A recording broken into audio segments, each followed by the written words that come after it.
వైఎస్ఆర్సీపీలో జరగబోయే అంతర్యుద్ధాల గురించి మాట్లాడుకోమనండి. ఆ అంతర్యుద్ధాల గురించి మాట్లాడుకుంటే ఆ తర్వాత మా అంతర్యుద్ధాల గురించి తర్వాత అతను మాట్లాడవచ్చు. కానీ ఒకటి మాత్రం క్లియర్గా చెప్తున్నానండి, నాకు నోరు ఉంది కదా, నోటుకు వచ్చినట్టు మాట్లాడేస్తాను అని అనుకోవడానికి ఇంతకు ముందు గవర్నమెంట్ కాదు. ప్రజల్ని రెచ్చగొట్టే విధంగా మాట్లాడడం కానీ, సమాజంలోని ఇబ్బందులు పడే విధంగా, సమాజంలో ప్రజలు కూడా ఇబ్బంది పడే విధంగా కనుక మాట్లాడే పరిస్థితి ఉంటే కనుక వాళ్ళ మీద ఎట్టి పరిస్థితి చట్టపరమైన చర్యలు తీసుకోవడానికి ఎక్కడా కూడా బ్యాక్ స్టెప్ వేసే పరిస్థితి అయితే ఉండదు. ఒకటి మాత్రం చాలా క్లియర్గా గుర్తుంచుకోవాలి, ఇది మీ గవర్నమెంట్ కాదు. నోటుకు వచ్చినట్టు బూతులు మాట్లాడతాము, నోటుకు వచ్చినట్టు ఏది మాట్లాడినా చెల్లుబాటు అయిపోతుంది, మమ్మల్ని ఆవిడ ఏమి చేయలేడు అనుకునే గవర్నమెంట్ కాదు. ఇది ఎన్డీఏ గవర్నమెంట్.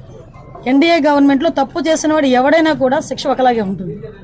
నువ్వు నోటుకు వచ్చినట్టు రెచ్చగొట్టే విధంగా మాట్లాడతాము, దానికి మాకు సంబంధం లేదు, మీరు మమ్మల్ని ఏమి చేయలేరంటే కనుక ఊరుకునే ప్రసక్తి అయితే ఉండదు. లీగల్గా అడ్వైస్ తీసుకుంటాము, డెఫినెట్గా చట్టపరమైన చర్యలు అయితే తీసుకుంటాము.